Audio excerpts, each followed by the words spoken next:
You are listening to the Cookbook Love Podcast with Maggie Green, episode number 268.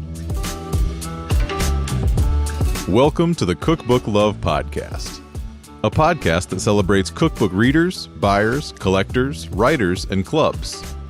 And now your host, cookbook author, culinary dietitian, and cookbook writing coach, Maggie Green.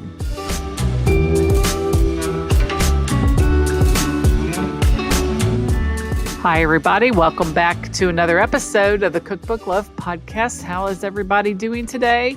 Very excited, as always, to be here with a new episode. Today, I have an interview with Rose Wilde. Rose is the owner of RedBread, a micro bakery in Venice Beach, California, and the author of the newly released cookbook called Bread and Roses, 100 grain-forward recipes featuring global ingredients and botanicals. Today on the podcast, Rose and I have a lovely time talking all about her beautiful new book, the design features of the book, including colored pages and illustrations combined with photography. We then go on to talk about botanicals, her recipe for confetti cake, as well as Rose's tips for how to start writing, believing in yourself, and her collection of over 300 cookbooks.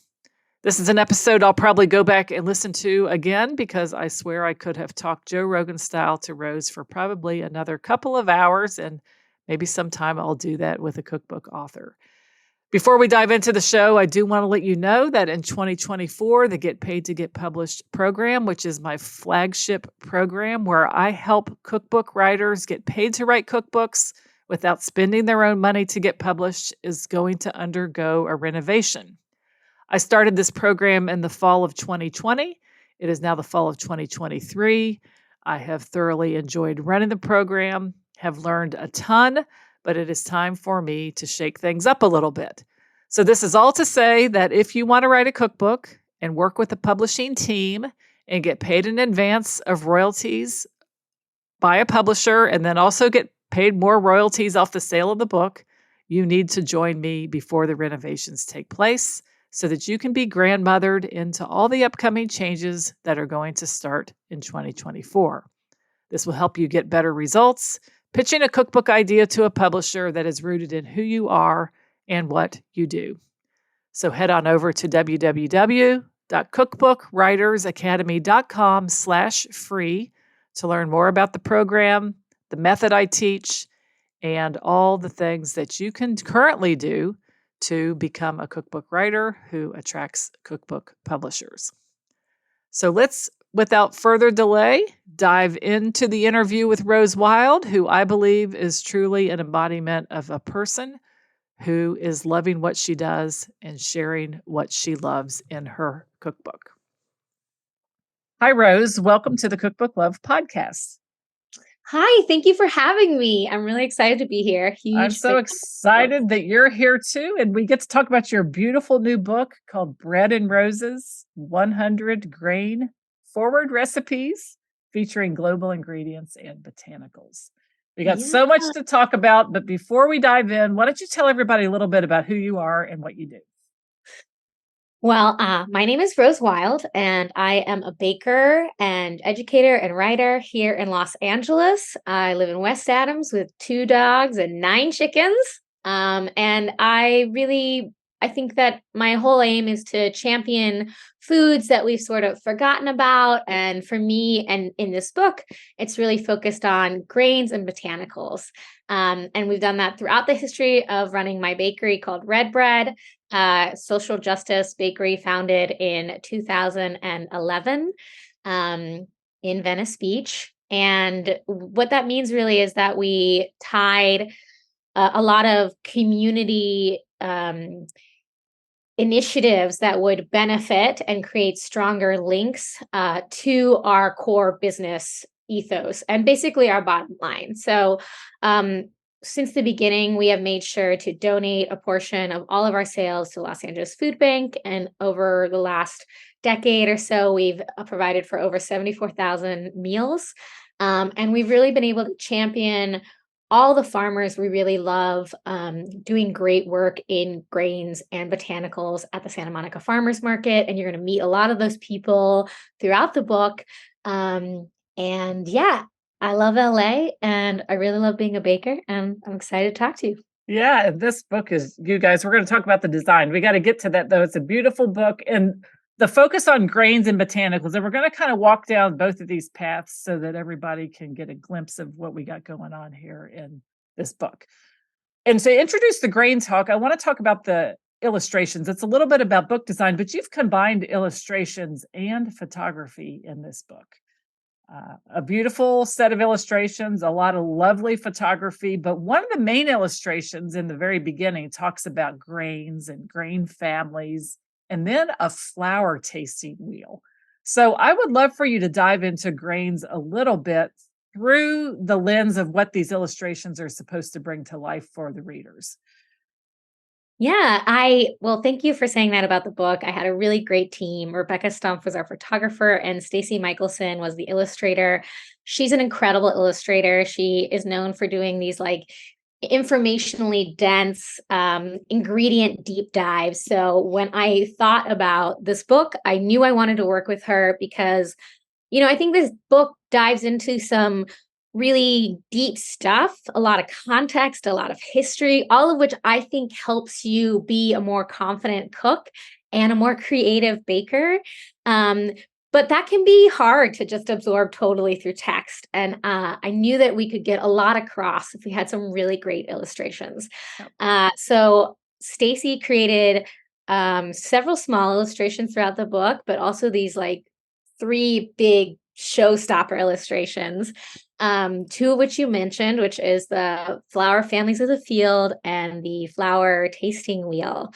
And these 2 illustrations, in terms of the information on it, took about as much time to like research and refine as writing the whole rest of the book, because it is really a challenge to make things very clear and approachable and organize information and know what was going to be the most universally approachable, right? Because at least in terms of tasting, taste is so cultural based, and our ability to abstract it is even more culturally specific. There are foods I've never had that you might call to mind when you have something else that I would know, but we can find common ground. So the flower families of the field, I really love. It shows all the grains you're going to encounter throughout the book. There's over 15 of them. And there's a little illustration showing essentially a simplified botanical rendering of the grain. And then some facts like what it looks like, how long we have known it, and where it's from. So you can kind of see like across the board. And I think that's my favorite part is you can see it all at once and you see how old they are and like they're all over the world. And it's just like really amazing. So I really love that. And it kind of walks you through with a couple facts at the top about like when we started agriculture and when we started like stockpiling grain as like money basically. And then when ovens came into being, and just gives you this like snapshot of vast agricultural and human history in just like one go. So love that one. And the flower tasting wheel is, if you've ever enjoyed wine or cheese, you may have encountered something similar to this, because those are 2 ingredients that we have classically associated with terroir, and terroir being, of course, like a sense of place and an idea that like whatever you're making in that region is reflective of what happened in that region, to the ground, the weather, everything else. And with grains, they are so foundational. They take up so much flavor, nutrition, and water. Like their protein levels change with how the season runs. So they have terroir. They are terroir. We depend on them so much. They cover so much of the world. But we haven't sort of grasped the idea to like include something that I think that suffers from ubiquity. Like it's everywhere, so we don't value it, but actually it's everywhere because it's the most precious. And we're able to apply that same idea. So you're going to find there a wheel that kind of breaks down some major flavor points like sour or salty, sweet, minerality. And then within that, it'll go deeper to give you some more language. So as you begin to train your palate on whole grains, you have an understanding and an accessible language to use that you can reflect your own personal experience. And there's also a couple tests there that tell you like how to make a porridge and kind of test for like strength and therefore like what you can do with bread. And then also to make a shortbread cookie to kind of test for pastry. And these are, again, just ways to sort of approach something new, whether you've been baking with a lot of whole grains, and this book is going to help you learn a couple more, or you've never baked whole grains. This is the system that I've developed over the last 12 years working in food that I use to teach cooks that I've trained, because I'm interested in them being able to replicate what I make, obviously, but I'm most interested in them understanding what they're doing, because that's what makes you feel connected and joyful, and it adds something to food that you can't just put in artificially. So yeah, I really hope that these tools are super visual. I'm a visual person, so obviously that's why I went with this, and help you access a ton of knowledge really simply. You know, like I forget who said it, but there's something about like if you can't explain a concept to a 5-year-old, like you don't have it yet or something. And so like I wanted to make sure that like a kid could grab this book and look at it and be like, I get it. Like we're tasting something, and these things have been with us forever. They're not a trend. Yeah, they're not a trend. And the youngest grain, according to the family chart, is 1,500 years old. Yeah. Up to 9,000 years old. I know, it's actually really longer than that. If it was 9,000 BC, it's 9,000 to BC plus. So that we're talking, so people talk about ancient grains, but some of the ones that we even know more commonly, like rice, certain kinds of rice, have been around for a long thousands and thousands and thousands of years. Right. You know what? I'm from Kentucky, and we have bourbon here, and there's always bourbon tastings going on. Yeah, you know, parts of that have wine. There's wine tastings. I've seen olive oil tastings, vinegar tastings, but this whole concept of tasting flour and grains is very fascinating to me. And if you all get the book and look at it, we have grains that taste earthy, minerally, garden. The texture is described, intensity, color, and then things like a dairy flavor in some grains, maybe an animal flavor. So it really does show that grains are more from the flavor perspective than what we typically think. Absolutely. And I'm glad you touched on like the more flavor.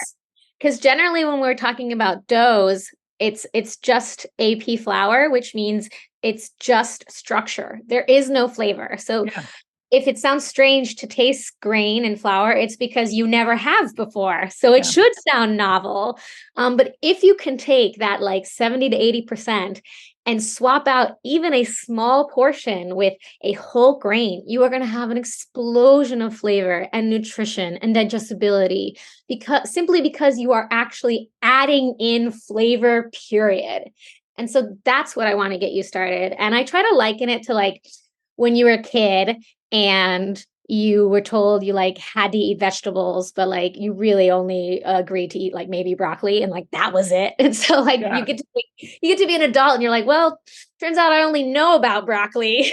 And then you have to learn, right? You have to learn about all the other kind of vegetables and how to treat them a little differently, and what's the best way, roast, saute, blah blah blah. Same thing. One of these is gonna be your broccoli, and then you're gonna know all the other ones, and you're gonna find out that like, wow, everything is just freaking delicious and magical. Yeah. And I think what's neat about this book too is it doesn't take the grains into the side dish category with a supper. It goes into baking, and it heads into the combination with botanicals and sweet things.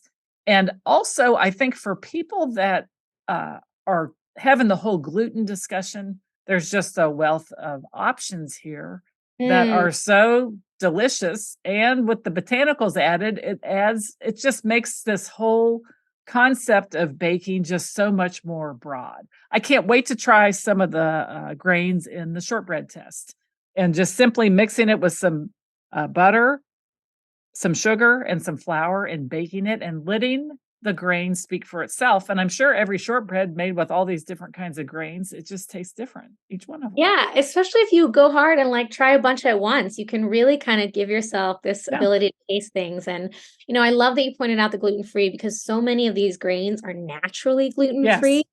And I think that just the whole discussion being called whole grains kind of makes people who are gluten-free be like, oh, probably not for me. But many are naturally gluten-free. All of the ones highlighted in the Americas are naturally gluten-free. And I even have an index at the back that pulls out so that you can quickly reference, if you are gluten-free, which recipes and how to modify them, as well as if you're vegan. So I really wanted this to be really accessible. And there's a lot of baking, but there's also a lot of savory baking. There's a lot of pasta and noodles. So you have some cooking too. So I really think you have like a lot to choose from and kind of decide like, oh, I think I've done this before. Let me try it this way with this grain. Yeah. So I'm glad you said that. So if someone is listening and gluten is an issue, please don't let this deter you, because there are tons of options that you will have. And I think you'll be really pleased to learn about those. So let's go to the next component of this book, which is the word botanicals. Yes. And roses. Yes. So let's talk about that. Tell us what they are and why in this book have you chosen to combine botanicals with grains and roses, right? And roses. Yeah. It's the second half of the title. Yep. I really wanted this to be deeply tied to botanicals because I use them throughout my cooking and baking a lot. So this is a natural extension of my approach. But also, much like grains, which we're sort of getting lost from conversation through a lot of fears of gluten and lots of things with seeds in the field and trouble there. So I wanted to champion things that were getting lost from our plate and remind us how long they've been with us and how long they've nurtured us, and that it's up to us to treat them well and understand them. And that's where the misstep is, not in the ingredients, not in you, but just in our relationship with it. And for me, I think botanicals may sound like a real fancy word for some people, but it just basically means like anything that falls under like botany, which is the study of plants. And we've talked about vegetables already. So here's my next vegetable fact, which is going to blow your mind. And that is that there is no such thing as vegetables. Botanically speaking, it is all roots, stems, leaves, fruit, and flower. Vegetable is a social construct that we call certain fruits for when we eat them in a meal, which is why when you travel, every culture is going to have a different definition of what a fruit is and what a vegetable is. And also probably why you were very confused as a child and how to identify what was a fruit and what was a vegetable, right? Tomato, what's going on there? It's all fruit. So that really opens up the doorway for me to look at all these fruits less through the lens of strict, like, oh no, you eat that with savory foods, but like taste it and be like, wow, like sugar snap peas are so sweet. This would be great with white chocolate. Corn is so beautiful and creamy. It would really balance the punch of passion fruit. And these feel like, whoa, crazy to be in dessert or take in that direction. But really what it does is it provides desperately needed balance and depth. And, we ask for this a lot more in our strictly savory cooking, but we still end up with desserts that are like saccharine and one note and truly are kind of like, well, maybe you shouldn't eat that because it's just sugar. But I'm a big proponent that like you absolutely should eat dessert. It's the joy of life, right? You don't have to, like you have to eat to live, which is exactly why you should. And it doesn't have to be something that's like, quote unquote, empty calories or you feel bad about. It can be as nutritionally dense as your main meal, and it can be as flavored. So you'll see throughout these recipes, the leaves and stems and blossoms of these plants being used to not just garnish, but like deeply flavor all of them. And I've also paired them with the grains in their own region. So an added thing that you're going to learn just by the organization of the book, you're going to find each chapter is like dedicated to a region of the world. And all those grains are paired with the fruiting bodies of things in that region and the blossoms or stems and leaves of that region. And I think an important thing to remember is that we're not just talking like pretty pansies. Everything that has a fruit has a flower. So there's so many more edible flowers you just haven't considered. Yeah, that's true. Because you can't have a fruit unless you have the flower of the fruit. Exactly. It's part of the development of that fruit. Exactly. Yes. And that flower is going to be reflective in taste of that fruit because they're tied to each other. Yeah. It'll be more aromatic, fainter. You have to treat it a different way.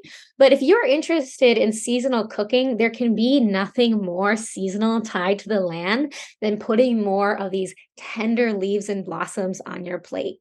You know, we tend to think of that as something reserved only for Michelin-starred fine dining restaurants.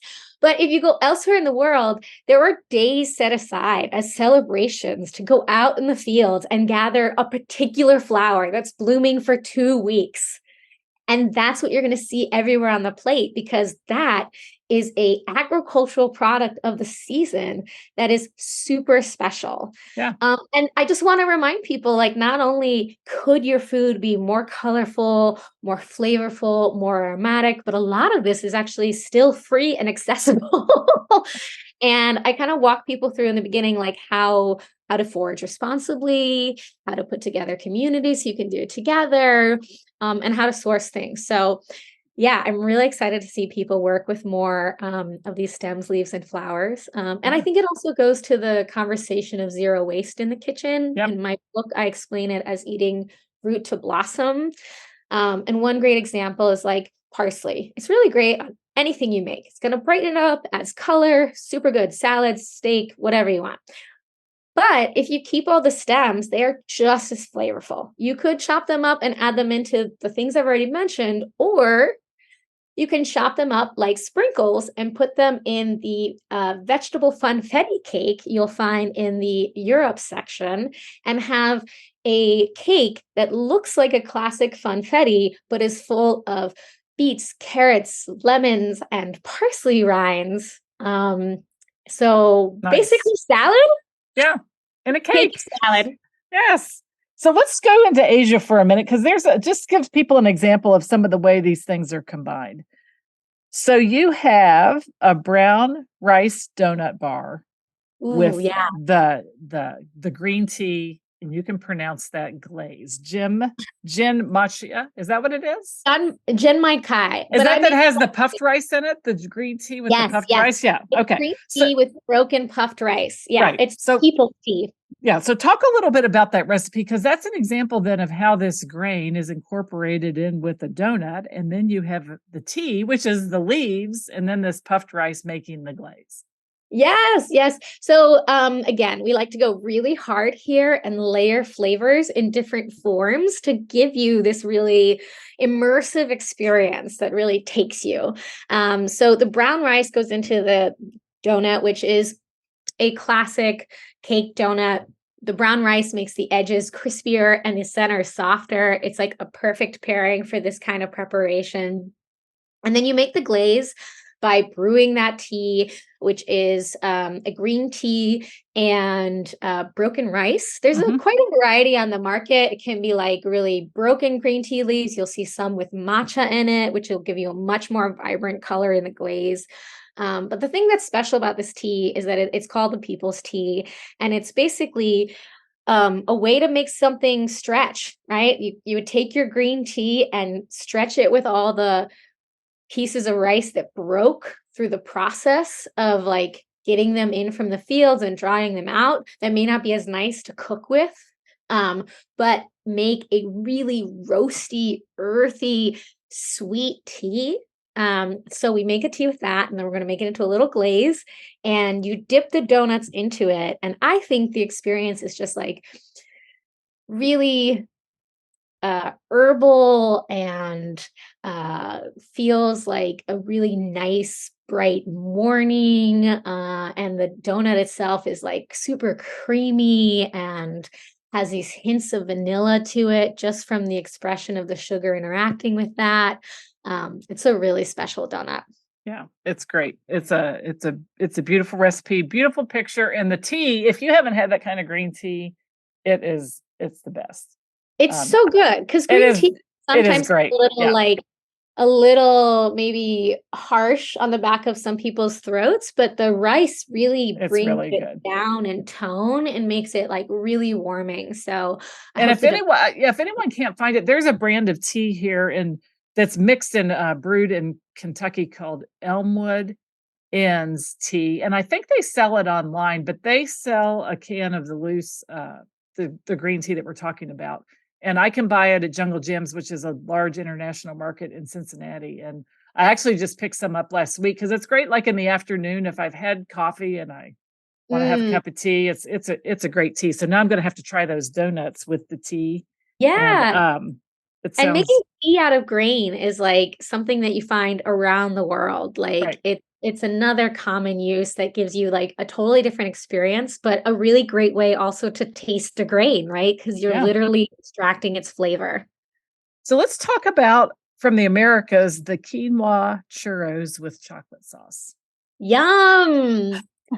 Another really great gluten-free grain, quinoa. It is the king of grains, I would say, in most of Latin America, really essential to the civilizations that arose there over time, and probably the grain I ate the most growing up because a lot of my family is from Ecuador, and I spent a lot of time there as a kid. And you'll find a version of churros, I think, everywhere in Central and South America. Everyone has the one that like they remember from their childhood. The ones I had were like short and fat. So that's the ones you'll see in the book. And it was always served with this really rich, dark chocolate. My little twist on it is adding that quinoa flour into the churro base. And the reason you're able to do this is because pat a choux, which is like the base of a churro, it's largely pulling its structure from the eggs and not from the flour. So it's a very approachable recipe to master and then try multiple grains in, which is always that's how you play. That's how you recipe develop. That's how you figure out what you like best. So quinoa works so well here because not only is it gluten-free and it's going to give it just like a slightly more tender crumb, which we're always after the tenderest crumb, but quinoa has a slight sour taste, which really balances out a really heavy sugar pastry like churros, where you're literally covering it in sugar and then dipping it in another delicious thing. So what I think you get here is this like sweet, sour thing, and that's amplified by the coriander sugar, which is the seed of cilantro. Cilantro, right. I'm like, it's in my brain. The seed of cilantro. And for me, cilantro tastes like slightly sour Fruit Loops. So it's an excellent herb to start putting in your repertoire. You'll see it a lot in like meat preparations. And I think that people underestimate that like meat and sweets have a lot in common. And like a lot of that crossover is there, like nutmeg, cinnamon, classic pastry things, classic stew making things. Like you can use everything across the board. Yes. And then I found the recipe for the Sonora vegetable confetti cake. Yes. And on that, and you have green gage plum, whipped cheesecake, and smoky honey Swiss buttercream. Yes.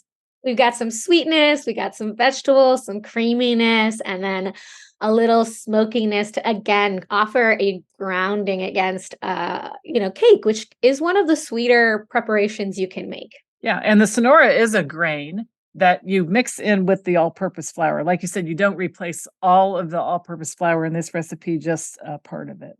And you'll see throughout the book, there is a range of how much whole grain we're using for each recipe. There are many that are 100%. All of them are at least close to 20 or 30%, so that you really have that impact. And I will say that, like, when I first launched RedBread, I was absolutely like 100 or bust. Like, that is all that matters. And the more I learned in my journey is that, that's a really, really huge journey to ask the average person to make who hasn't been given the access to this kind of knowledge, especially in our country. But also in getting to know more farmers and millers, it's like, if 5 people go 100%, that really doesn't do much for us. But if 5,000 people go 10%, now we have a working economy. Yeah. So I think what's valuable here is that you don't have to abandon everything you like to still get more, to still have a positive income, to still support millers and farmers and diversity in the field, and so many other things that echo from choosing to use whole grains and those botanicals we spoke of, right? Because a lot of farmers are cutting off the beet tops and turnip tops because people won't buy them, or they'll cut them off themselves. But that's actually an incredibly delicious other option. So you give more economic resource back to your community by embracing these more holistic and diverse foods. Yeah. I have a cookbook for, I think it's a seasonal like soup book. And one of the recipes is radish top soup. And it is the best. It's very simple, but you get these beautiful radish tops and it's just like, sometimes they're quite sandy, but if you wash them off and chop them up and clean them well, it just made the best soup. It's kind of like arugula in a little way to me, like the way it tasted. A little bit rougher in texture, but it was delicious. And so I just think it's a fascinating way to think about our plant food from the perspective of everything that we could possibly use. Because if that radish is edible, the leaves. Now, the only thing I've heard, and I don't know if this is true or not, is it true that rhubarb leaves are not edible? Do you know the answer to that question? They are quite toxic. Yeah. Okay. So you're not going to want to eat those. So again, like, it's not like go out there and put everything in your mouth. No. Right.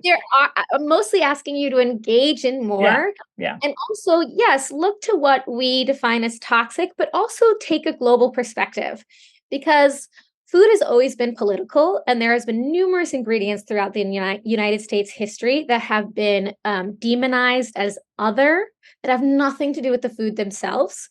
Some great examples are things like malab, which is a ground cherry pit that it's from the Middle East, and it's labeled as ultra toxic. However, the same amount of malab to cinnamon, the cinnamon would kill you and you'd be fine on the malab. So it's a little biased. It's more than a little biased. Another one is MSG, which is from seaweed and mushrooms. But at least like when I was growing up, the narrative was like huge chemical, MSG, right? Bad for you. It was tied to Chinese restaurants, even though it was invented in Japan. Like, it was just a huge campaign of misinformation. So really take a global perspective. My background in human rights and working in other countries is what lent me the ability to kind of compare these food systems and be like, all right, there's a lot of things that we can be an authority on, but there's also a lot of things that other people can be an authority on. That's right. You'll see this in the botanicals too, because if you only search something in this country, it's like, don't eat tulips. But if you search in Europe, they eat them in France, or they eat them in Italy. So there's so many things. Like, in this country, don't eat sunflowers. All over the Latin America, roast them. Sunflowers, right. Food, so good. Yeah. So again, with organizing things globally is what I hope to also kind of give you the tools to be like, hey, this food comes from this area, I know, from this book. So maybe I'll kind of do a search asking for experts in that area, and I'll get the best information. Wonderful. So that's what I hope people can do. Yeah. And the way you did divide everything up, and this ties into your book design, is by the area of the world, the continent.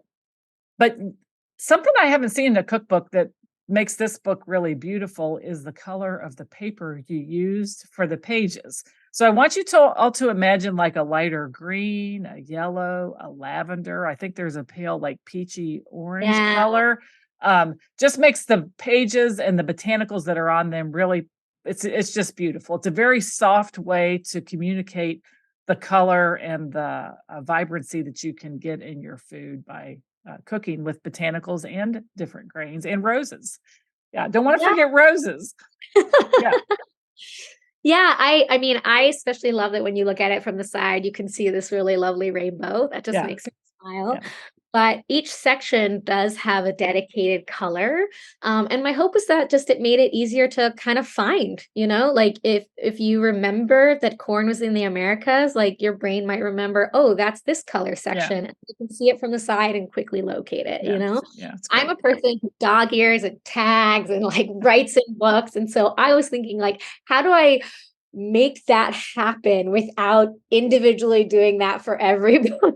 Yeah. And that's sort of how we landed on like these colors and color families that early on when we were designing this book, and I was working with a photographer, it was like, all right, these 6 colors are going to be the colors we only use in this section because they are colors we see repeated in those cultures. Yeah. And we want this to feel immersive. And then the minute you change the page to another region, we want it to feel like you've traveled in some way. Yeah. And a lot of that desire came from the fact that I started writing this during the pandemic when it was like, will we ever again? Yeah. But I still think that like this is a really great way to have like a culinary global journey centered on Yeah. things. It added a ton. If this book had been done on white paper, it would have been fine. But the colored paper just adds so much to it. And I was drawn to that from the very beginning. So I'm so glad. there's a lot of writing in this book too, Rose. You wrote a lot for this book. So what was it like to write so much? I mean, we're not just talking about baking. Right. Yeah. Yeah. And how did you, I mean, what's your tips? Like if someone's writing they want to like there's a lot of writing to do. What did you do? And how did you grasp that part of the book? For me, it was a real learning curve. I definitely spent a lot of time thinking that like I could just do it whenever I wanted, and then sitting and staring at a blank page and starting to feel very like personally attacked by the tyranny of it. Yeah.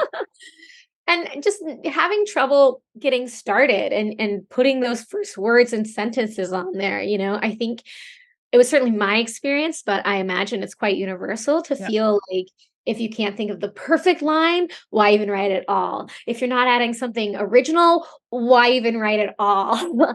And I think it took a lot of just reminding myself like how much I loved communicating these topics, how responsive people have been to them over years of teaching and baking here in Los Angeles and in other parts of the nation and around the world.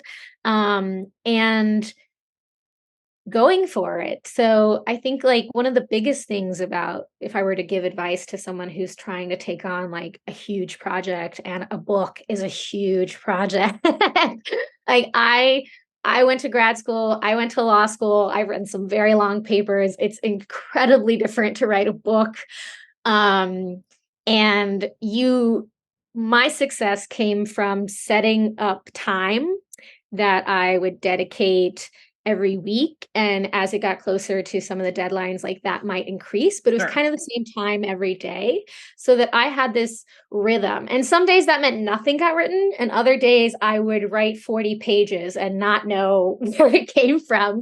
So while there were frustrating and joyous days, it all evened out, I think, because I made it a habit. And like, that's the biggest thing. I think that if you want to write, it needs to become a habit, and it needs to become something that you not only are, writing your genius words and whatever, but you're also writing your worst ideas down, because it's hard to see that without getting it out of you. So yeah, you just have to like believe in yourself and get in the flow. Don't get concerned about editing in the moment. Like get your thoughts down, and then like I would generally write and then like take the days off, and the next week, like the first thing I do would read what I had written and edit it. So like I was doing it in different parts to kind of give myself some space, because so often when we're reading something we just wrote, we're still seeing in our head what is not there, but we think is there, and like we're reading words that aren't there.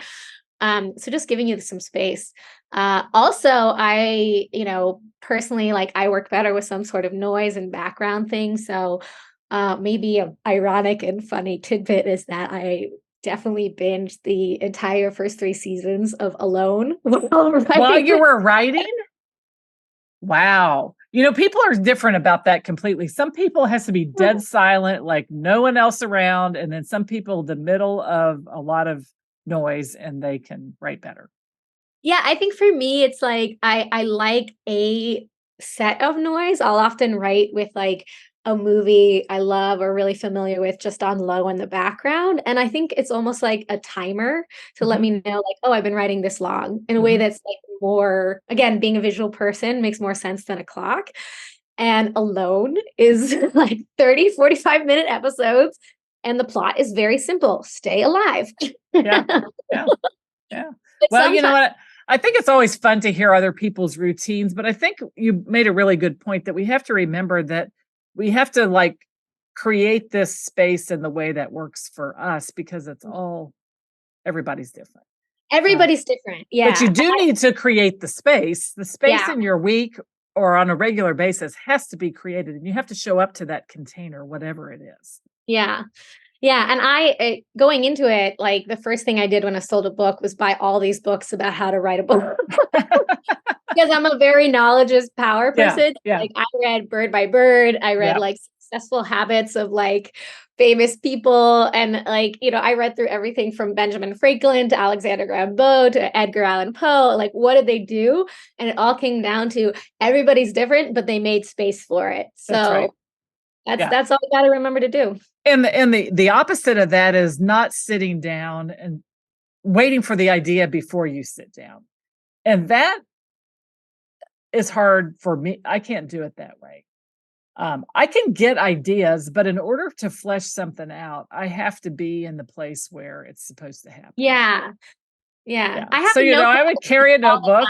Right. Carry a notebook or a notes app or something to like jot things down. But then I would refer back to that when it was actually my dedicated time to do it. Absolutely. Which I also feel like solves a lot of anxiety, because if you are having ideas throughout the day, and if you then have to be like, oh, I got to remember this. But if you have a notebook or the notes app, you just jot it down. You can be like, I'll get back to that, because I know I have a section of time to dedicate to flesh this out. Did you watch the show on Hulu called The Bear?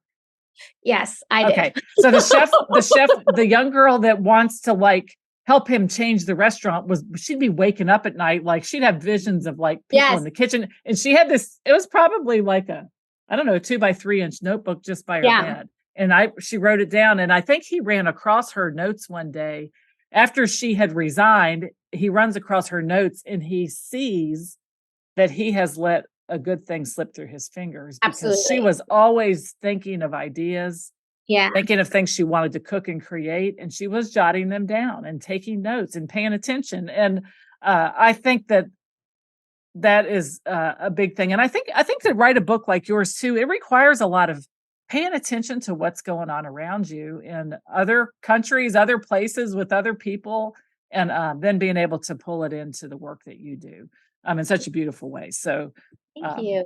Yeah. So let's talk. Go ahead. All little notebooks are definitely iconic in kitchens, because you have to have it on you all the time. You don't know when you're going to learn a new recipe. So I absolutely love seeing that. And this book is definitely a result of multiple tiny notebooks from many restaurants I worked in, pulled together and organized for you guys. Did you use recipes from the bakery that you've tried with your clients and customers in the book, or are there some things in the book that people from the bakery have never had?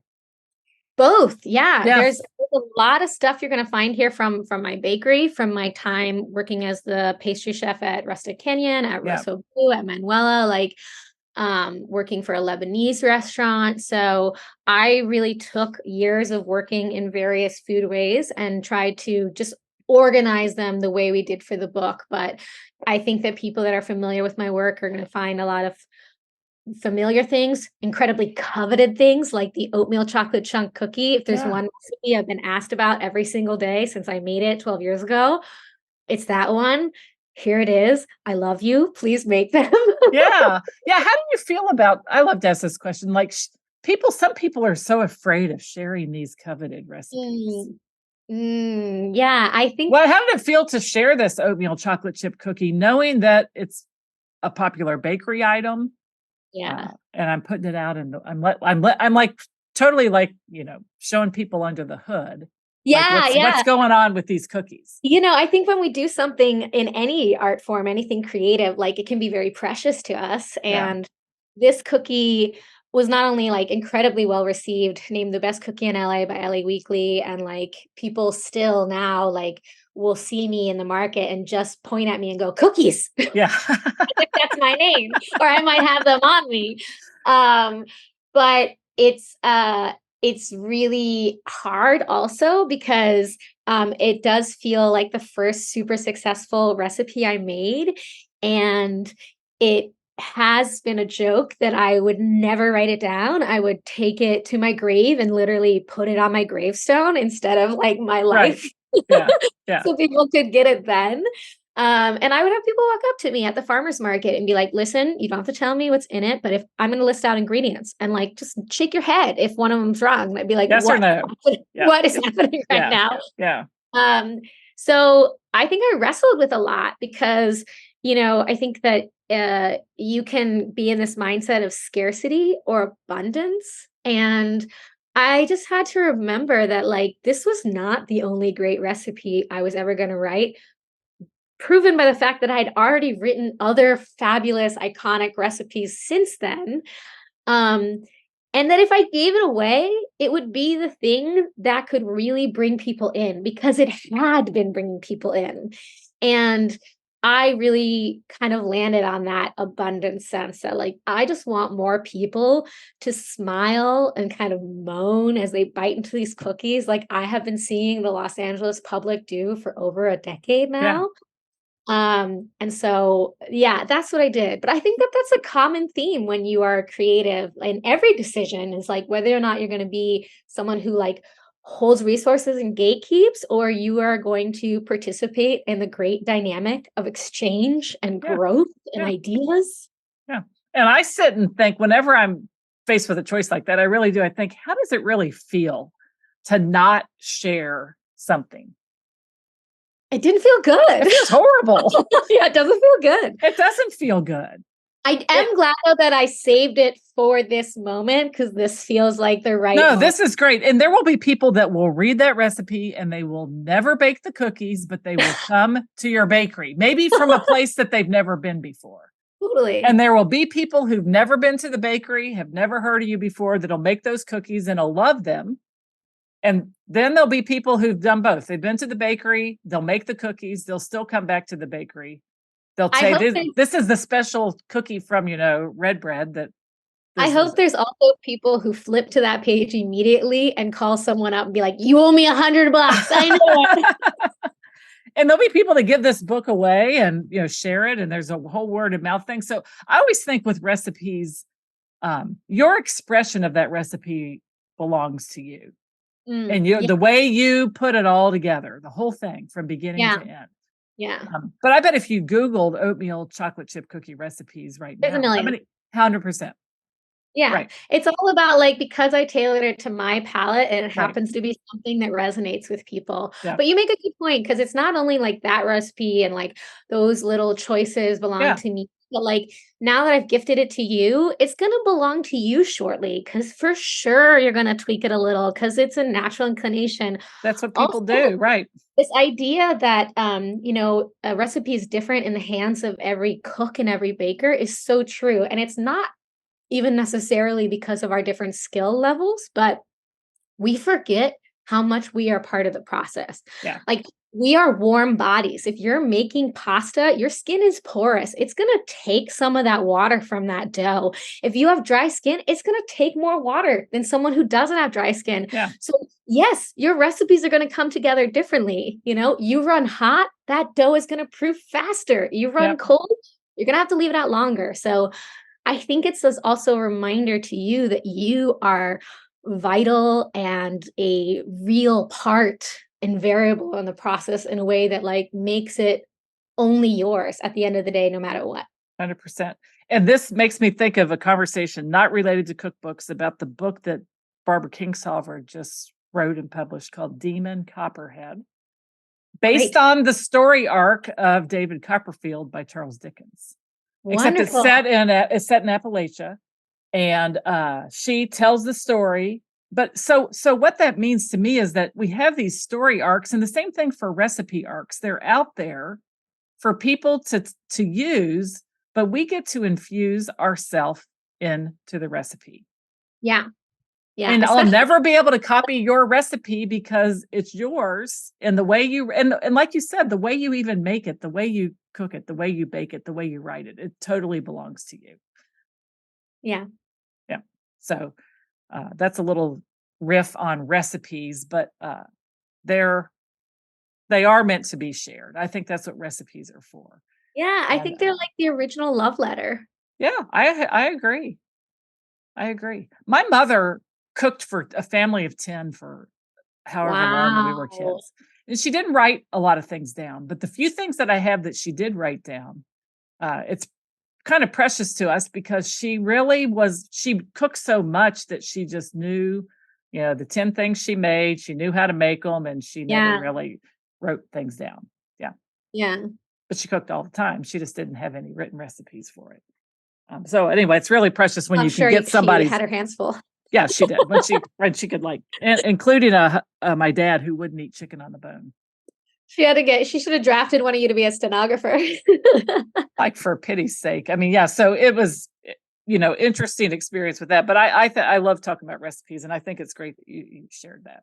So I know you love recipes. You've obviously written this beautiful cookbook, but I think cookbooks have played a big part in your life as well.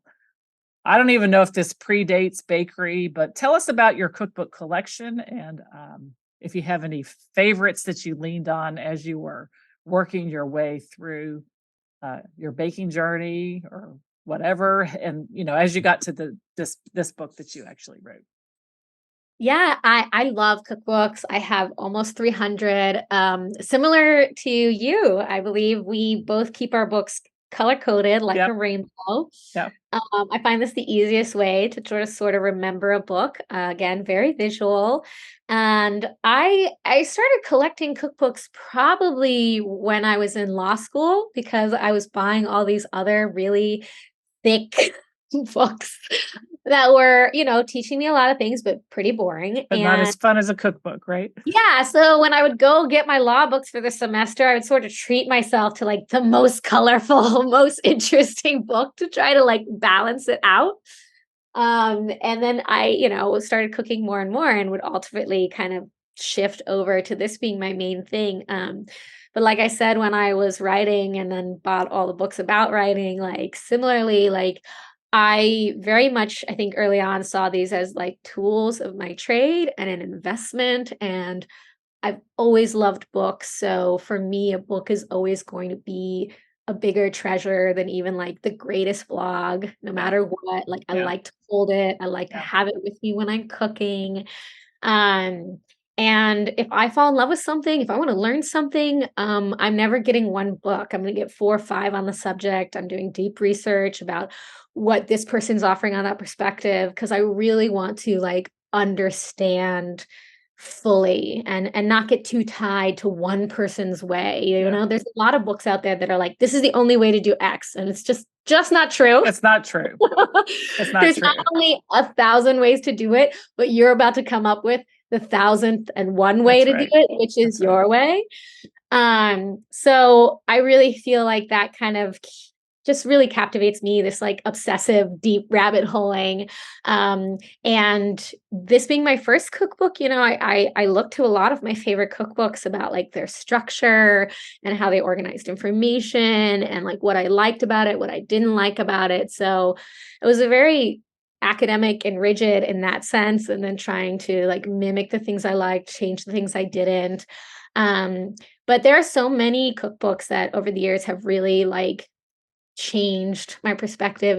Peter Reinhardt's books about bread were the first ones that made me really feel like I could do anything. And specifically because I think his approach in the book is the truth, which is that bread wants to happen and you're just there to help it, rather than something scary, which is like, bread is so hard and like you're probably going to fail, but keep trying. And it's like, no, most likely we discovered bread because someone fell asleep in the hot sun with their porridge and woke up hours later and it was baked. So we know how to explain that magic now, but it's still just a gift and it's still magic. So I think he really cemented my idea that like being really joyful and positive and not scaring people was the right way to like communicate food. I also was deeply in love with breakfast, lunch, and tea around this time that I opened RedBread. That's by Rose Wilde.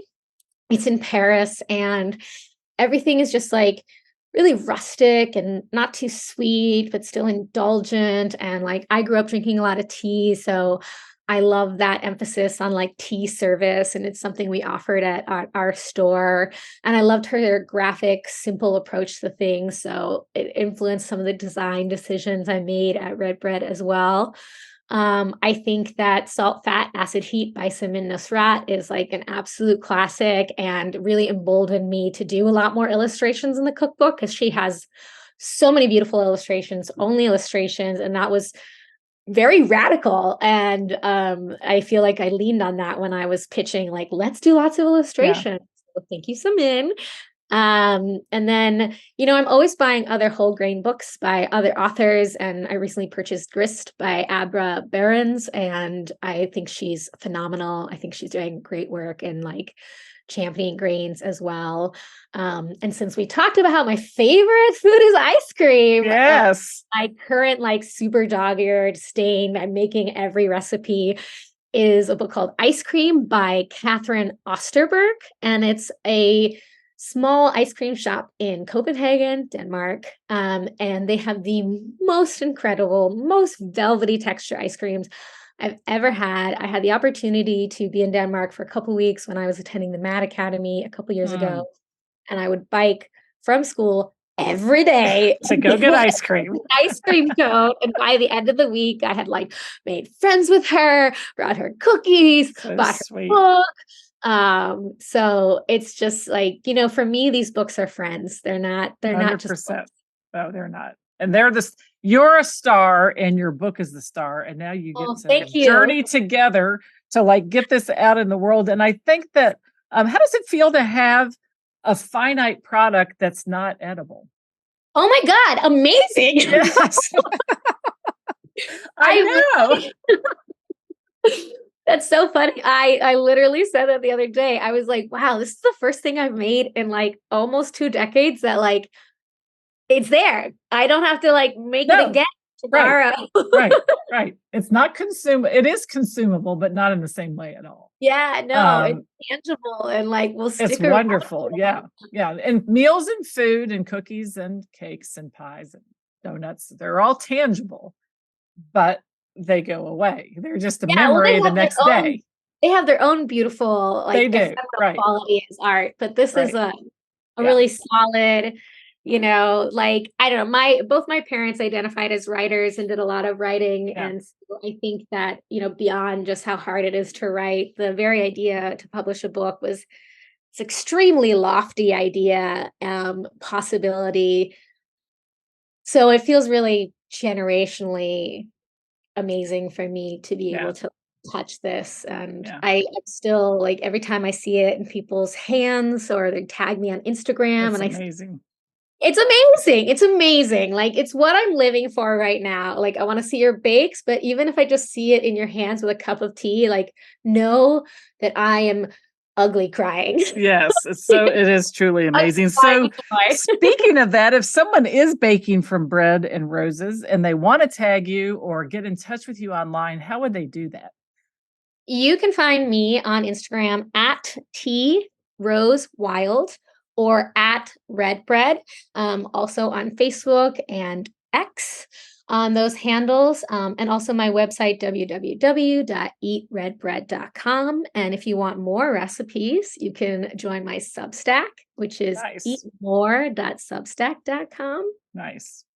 Yeah. What a great way. I've been recommending that to a lot of my students too, if they want to get into the practice of writing, sharing it, building a community. Substack's a great way to go. Oh, it's amazing. I only recently launched it, but already I'm like, damn, I should have been doing this at the same time just to have those avenues of practice and working and getting your voice. And I think if someone is listening to this and they want to start the practice of writing and getting in the groove of publishing their writing, I think it's a great way to go.